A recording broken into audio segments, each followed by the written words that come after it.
Welcome back to New Day. We've got all the news you need and more. We still have here with us members of the National Women's Football Team who just won the title at the AFF Women's Championship. Dadalo si President-elect Bongbong Marcos sa Asia-Pacific Economic Cooperation o APEC Summit sa Thailand. Ngayong No Smoking Awareness Month, alamin natin kung paano tuluyang magkukwit. A South Commuter Railway linking Metro Manila and Laguna goes full steam ahead. All eyes on Mount Bulusan in Sorsogon Province. State volcanologists say it is uncertain when the volcano will erupt again. Panawagan sa pagtanggal ng buwis sa langis sa pagpapatupad ng dagdag pasahe sa jeep, umaaray ang mga commuter dito. It's all systems go for the first State of the Nation address of President Bongbong Marcos at the Batasang Pambansa on July 25th. Humingi na ng saklolo ang grupo ng mga panadero. Apektado na rin daw ang kanilang industriya. Ayon sa Labor Department, inaprubahan na ng National Wages Productivity Commission ang 50 pesos na dagdag sahod.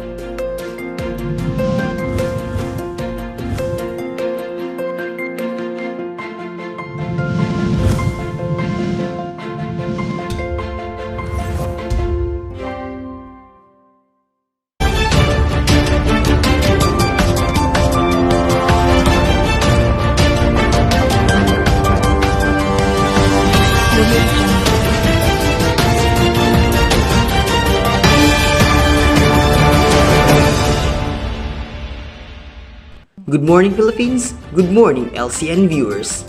This is Mark Andrew Iaco, your anchor news broadcaster. Here are the headlines. Spaceship trip to Mars, free in Japan. Northeast monsoon still prevail in Luzon. Perception on financial budgeting. Let's find out. Upcoming Taylor Swift concert to be held in Antarctica. Oil spill in Oriental Mindoro worsens in neighboring provinces. Canada bans TikTok. Boy tapang, hindi na matapang? Tips on how to save money effectively. Let's find out. Only here in LCNN Philippines, the news you can trust.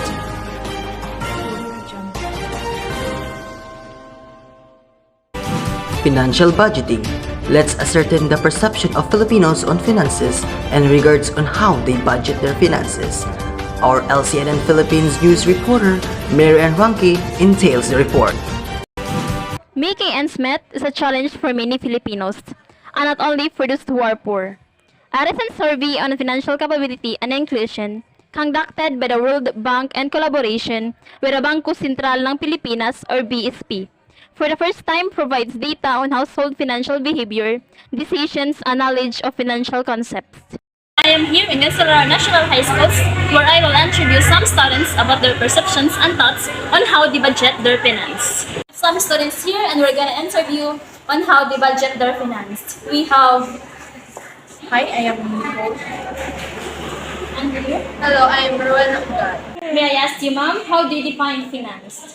For me, finance is related to money on how you budget, on how you budget your expenses.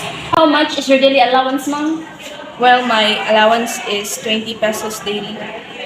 How about you, ma'am? My allowance is 50 pesos a day. How did you budget your finance, ma'am? I budget my allowance by spending half of my money for my expenses in school, such as my viand and my tricycle fee, as well as the rest I'll put into my savings. That's good, ma'am. How about you, ma'am? Well, the same on her. I budget my allowance in saving my money on those things that is important to me. Can you give some tips, ma'am, for our LCN and viewers on how they budget their finance? For me, my only tips is that don't buy some things or don't buy things in impulse. What about you, ma'am? As for me, all I could say to them is to never let the bad influence from teenagers to buy things that are not important to them. Those things just for fun and for display only. Insufficient income is not the only story.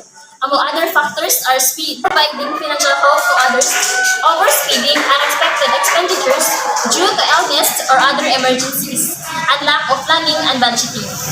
Among these options, the last likely to be selected is a failure to plan and budget, identified by 21%. This is Marian Salamanca Rangi for the Nation. Thank you, Marianne. For other important news headlines, don't miss out. Tips on how to save money effectively, where we came back here in LCNN Philippines, the news you can trust.